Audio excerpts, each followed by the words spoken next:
सिर्फ 15 मिनट चलने पर ब्रिज बन गया। और याद रखो, जब अख्तर ईमान एमपी बनेगा तो हम पूरा सीमांचल चलेंगे और डेवलपमेंट लाएंगे इंशाअल्लाह। सिर्फ 15 मिनट चले तो तेजस्वी को पसीना छूट गया। फोन पे फोन, फोन पे फोन, ए अख्तर भाई क्या कर रहे हैं? वो काम शुरू हो गया तो डॉक्टर जावेद 1.5 लाख किलोमीटर चलकर भी कुछ नहीं कर पाए। हम 10 मिनट चल के आपको ब्रिज लेकर आए। तो मेरी आपसे गुजारिश है कि 26 तारीख के दिन आप जब वोट डालने जाएंगे, इन तमाम चीजों का आप ख्याल रखिए। आपकी इस विधानसभा में अनानास उगता है, चाय आप उगाते हैं, यहां पर चाय मिलती है। यहां पर आप केला, गोला, मिर्च पैदा करते हैं, मगर क्या आपको उसको कीमत मिलती है उसकी? ये सब के सब कीमत कैसे मिलेगी जब आपकी तकलीफ को कोई समझने वाला होगा? अब जावेद साहब तो 1.5 लाख किलोमीटर चलकर भी उनको पता नहीं इसकी कीमत क्या है। मास्टर सिर्फ पैसे बांट सकता है, मास्टर के पास बहुत पैसा है, मगर याद रखो जो पैसे देता है वो निकालना भी जानता है। यहां अख्तर ईमान को कुछ चीज नहीं चाहिए। इस शख्स की जिंदगी का मकसद एक ही है कि बिहार में आपकी क़यादत खड़ी हो जाए और सीमांचल से इंसाफ हो जाए। अगर ये दो काम अख्तर ईमान की जिंदगी में हो जाएंगे, मुझे यकीन है कि होगा इंशाअल्लाह ताला। ये हमारी भी जिंदगी का मकसद है कि सीमांचल से इंसाफ हो। मैं बार बार आपसे कह चुका हूं और आज भी कह रहा हूं कि सीमांचल को मैं आता था, आता रहूंगा हमेशा इंशाअल्लाह ताला। सीमांचल का इंसाफ मेरे लिए बहुत जरूरी है। जब तक अल्लाह मुझे जिंदा रखेगा मैं सीमांचल की लड़ाई लड़ता रहूंगा। मेरी आंख जब बंद हो जाएगी तो अलग बात है, मगर अल्लाह जब तक सेहत और जिंदा रखेगा हम सीमांचल की लड़ाई लड़ेंगे। चाहे कोई भी आ जाए, हम इंसाफ दिलाकर रहेंगे सीमांचल में इंशाअल्लाह ताला। तो मेरे अजीज दोस्तों और बुजुर्गों, मैं यहां पर खड़े होकर अल्लाह से दुआ भी करता हूं कि अल्लाह सुब्हाना व तआला हमारे साबिक़ा एमपी मौलाना असरार कासमी साहब के अल्लाह उनकी मग़फ़िरत करे। नेक आदमी थे। जब ट्रिपल तलाक का कानून लाया गया तो उनको कांग्रेस पार्टी ने बोलने का मौका नहीं दिया। इतने बड़े आलिम दीन और मौलाना को बोलने नहीं दिया गया। मेरे भाई, ये पार्लियामेंट में बोलने ही की खुसूसियत है। कोई पार्लियामेंट नहीं जाता गूंगा अंधा बन के बैठने के लिए। पार्लियामेंट में कोई जाता है तो आपकी तकलीफ को बयान करने के लिए जाता है। आपके इस इलाके में आप जानते हैं कि यहाँ पर 5-8 नदियों का पानी आता है, महानंदा, मेंची और कनकई। इसका हल कैसे निकलेगा मेरे भाई? इस विधानसभा में इतनी तकलीफ है, इसका हल कैसे निकलेगा? अख्तर ईमान को आप यहां से अपना नया एमपी बनाइए। हम आपसे वादा करेंगे इंशाअल्लाह ताला ये तकालीफ दूर होगी। आपके इस विधानसभा में पिपरी थान से बादल चौक की रोड है, रोड नहीं है, रोड नजर ही नहीं आती। कौन ये आपकी लड़ाई लड़ सकता है? सिवाय अख्तर ईमान के कोई नहीं लड़ सकता। और जो मास्टर है वो मोदी उसका मास्टर है, और हम हर हाल में इनका साथ नहीं देना चाहिए। याद रखिए, मजलिस पिछले 10 साल से पार्लियामेंट में जितने भी कानून मोदी ने लेकर आए, मजलिस ने उन तमाम कवानीन के खिलाफ वोट दिया। CAA का कानून हो, ट्रिपल तलाक का कानून हो। बल्कि मास्टर से एक बात पूछ लेना, और जावेद से भी पूछ लेना, पिछला पार्लियामेंट का आखिरी सेशन था तो हुकूमत नरेंद्र मोदी के पूछा कि 22 जनवरी को बड़ा तारीखी काम हुआ था, कोई तकरीर नहीं कर सका जो हम बेबाकी के साथ बता दिए। हमने पार्लियामेंट में खड़े होकर कहा था, ये जावेद और मास्टर को चैलेंज कर रहा हूं, तुम इस चुनाव में खड़े होकर बोलो बाबरी मस्जिद जिंदाबाद, बाबरी मस्जिद जिंदाबाद, बाबरी मस्जिद जिंदाबाद।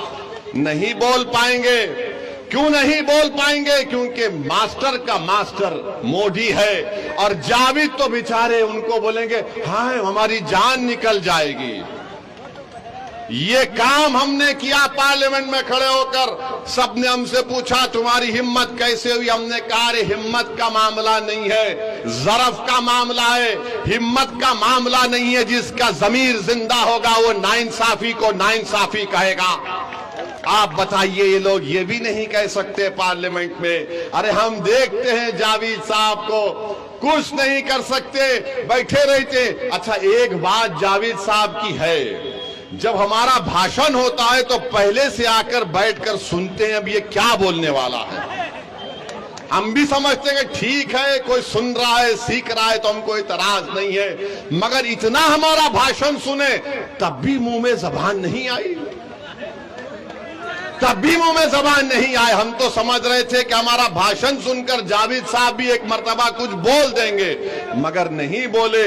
नहीं बोल सकते मेरे भाई। इन गरीबों की तकलीफ अपने सीने में महसूस करना पड़ेगा, नाइंसाफी को महसूस करना पड़ेगा, जुल्म को महसूस करना पड़ेगा, तभी तो जबान में तकलीफ निकलेगी, वो बेबाकी से अल्फाज निकलेंगे।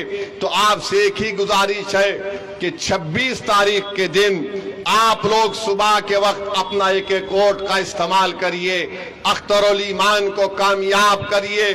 किशनगंज की पार्लियामेंट की सीट से अख्तरुल ईमान को कामयाब करिए। हम आपसे वादा कर रहे हैं कि अख्तरुल ईमान को भी हम कहेंगे कि इनकी कामयाबी के बाद जितने विधानसभा किशनगंज पार्लियामेंट में आते हैं वहां पर अख्तरुल ईमान एक एक दफ्तर एक ऑफिस खोलेंगे, क्योंकि सीमांचल की लड़ाई अगर अख्तर भाई दिल्ली में लड़ेंगे तो आपके ठाकुरगंज की विधानसभा में अख्तरुल ईमान का ऑफिस होगा।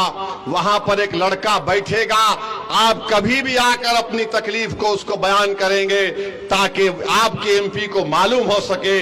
ये हम आपसे वादा करके जा रहे हैं। हम आपसे ये वादा नहीं कर रहे हैं कि अख्तरुल ईमान 1.5 लाख किलोमीटर चलेंगे।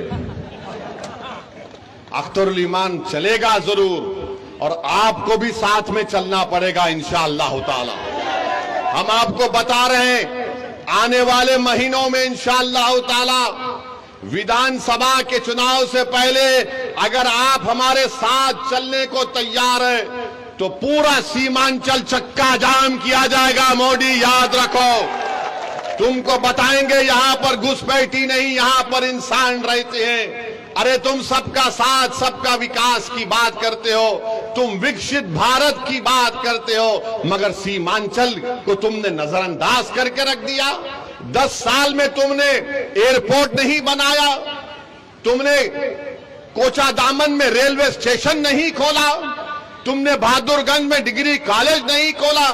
तो मेरे भाई लड़ने वालों की जरूरत है, और अख्तरुल ईमान सबसे बेहतरीन आपका उम्मीदवार है। मैं पूरी सीमांचल की जनता से अपील करता हूं, किशनगंज की जनता से अपील करता हूं कि एक होकर आप लोग अख्तरुल ईमान को कामयाब करिए।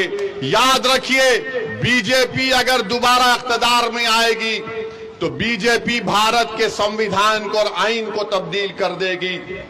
बीजेपी इबादतगाहों के कानून को खत्म करके रख देगी। इसीलिए भी बहुत जरूरी है कि आप मुत्तहिदा तौर पर एक वोट को भी जाय मत होने दीजिए, और अख्तरुल ईमान को नहीं सीमांचल को कामयाब करिए, अख्तरुल ईमान को नहीं इंसाफ को कामयाब करिए, अमन को कामयाब करिए। अपने मुस्तकबिल को रोशन रखने के लिए पतंग छाप के निशाने पर बटन दबाकर आप बता दीजिए इन लोगों को जो हमारा वोट तो लेते हैं और हमारी पीठ में खंजर घोंपते हैं। यही चंद बातें मुझे आपसे अर्ज करना था। और याद रखो चुनाव 26 को खत्म नहीं होगा, चुनाव 26 को नहीं खत्म होगा। 13 को भी वोटिंग है, उसके बाद भी एक वोटिंग है, उसके बाद भी एक वोटिंग है, उसके बाद भी एक वोटिंग है। तेजस्वी यादव 26 को चुनाव नहीं खत्म होगा, मेरी बात तुम लिख के रख लो। अब यहां से चुनाव शुरू होगा तो सीमांचल की लड़ाई चलते रहेगी। हम आपका शुक्रिया अदा करते हैं कि आप यहां पर आए। 26 तारीख को पतंग छाप पर वोट देकर अख्तर भाई को चौथे नंबर पर अख्तर भाई का फोटो भी रहेगा, पतंग रहेगा। फोटो को मत देखिए, फोटो आपकी होगी। सिर्फ आप पतंग को देखकर बटन दबाइए और अपने इंसाफ के लिए और बीजेपी के बढ़ते कदमों को रोकने के लिए और पूरे भारत की नजरें किशनगंज पर लगी हुई है कि क्या यहां पर आप मुत्तहिद होकर एक फाल और हरकियाती शख्स को कामयाब करेंगे, या फिर आप खुदा ना खास्ता कहीं हम गलती ना कर दे तो बीजेपी ना निकल जाए। मेरे भाई, किशनगंज में मुकाबला अख्तरुल ईमान का मोदी से है, कांग्रेस तो रेस में नहीं है। इसीलिए हम आपसे अपील कर रहे हैं कि अपना एक वोट बैलेट के ऊपर जो मशीन पे चौथा नंबर है, हमारी मां और बहनों से भी अपील कर रहे, चौथे नंबर पर पतंग छाप पर बटन दबाकर आप अपने इत्तेहाद को कामयाब करिए और बिहार में अपनी एक सियासी क़ियादत को खड़ा करके मजबूत कर दीजिए। बहुत बहुत शुक्रिया। अस्सलाम वालेकुम।